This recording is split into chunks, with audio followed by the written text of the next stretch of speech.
Imagine it's election season. The voting is done, but before the election results are announced, news channels start predicting the outcome of these elections.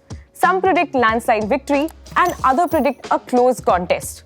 Sometimes these predictions are right and sometimes these predictions are wrong, which means that we cannot completely trust on exit poll to rely on the final outcome and decision. That is exactly how grey market premium works for the IPOs.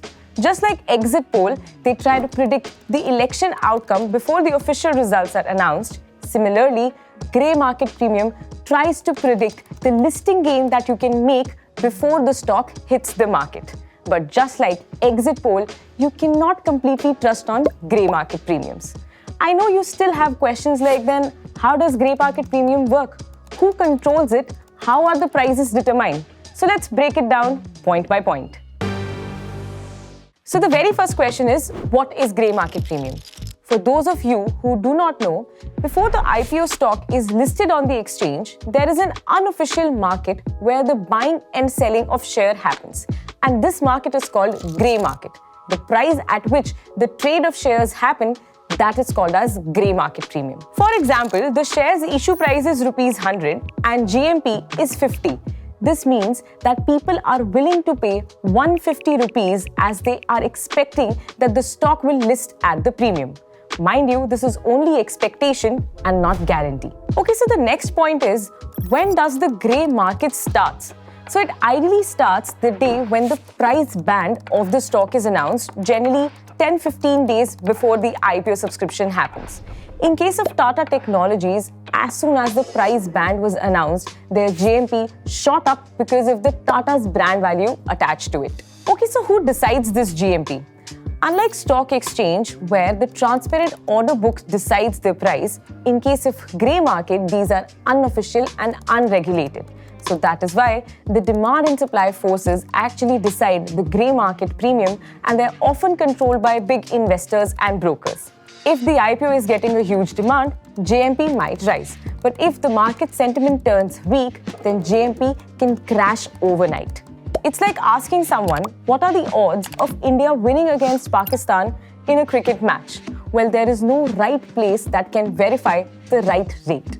Now, if you're thinking, why does GMP change so much? Well, you're thinking right, because at one point of time, GMP could be rupees 200 and the very next day, it can fall to rupees 50. Now, the reasons for the same are subscription demand, market sentiment, regulatory news, etc. The GMP changes daily, sometimes hourly, as and when the new news or information comes into play. In fact, one of the GMP shift happens when IPO is open for subscription. Before that, it's mere speculation. Because when the IPO opens for subscription, we get to know if big investors are going to invest in this IPO or not. If yes, the GMP further rises. If no, then it can crash and even reach to zero. For example, Go Fashion IPO had a GMP of rupees 300 before subscription. When HNI subscribed heavily, GMP shot up further. On the other hand, LIC's GMP ranged between 60 to 80 rupees before subscription. But when demand was weak, it dropped to almost zero before listing. Now, JMP is one of the ways that investors can bet on an IPO. But in the grey market, there are two other rates that you need to know about. One is the Kostak rate and another is subject to Sauda. Kostak is the price for the entire IPO application, irrespective of the fact whether you get the allotment or not. For example, the issue price is rupees 100 and the lot size for that IPO is 15. So the total investment on one lot size will be 1500 and the Kostak price is 1000 rupees, which means you will get that 1000 rupees for only applying for that IPO. If the seller receives the allotment and the listing happens at the premium, in that case, the seller has to give the listing gain or the shares to the purchaser of the IPO application, and in return, the IPO application purchaser will have to pay back that 1000 of Kostak price and 1500 for those one lot of shares. Now, in case if the seller did not receive the allotment, then the purchaser of the IPO application will still have to pay that 1000 rupees for that Kostak price. Then comes subject to Sauda, which is extension of Kostak price. But in this case, the buyer only pays in case the seller receives the allotment. That is why the rates for subject to Sauda are comparatively higher than the Kostak price. For the similar example, let's assume that subject to Sauda price is rupees 3000. Now in this case, if the seller receives the allotment and the listing happens at premium, then the seller will receive 3000 for subject to Sauda and 1500 for that application in exchange for either the listing gains or the shares that he gets in allotment. But in case if the seller did not get the allotment, in that case, no exchange of money takes place and the deal is off the table. But the bigger question is, can you trust GMP? Because whenever GMP is high, people assume that the stock is going to list at the premium. But how reliable is that? Let's understand with real life examples. Number one is about Tata Technologies IPO, which had GMP of 475 rupees before listing.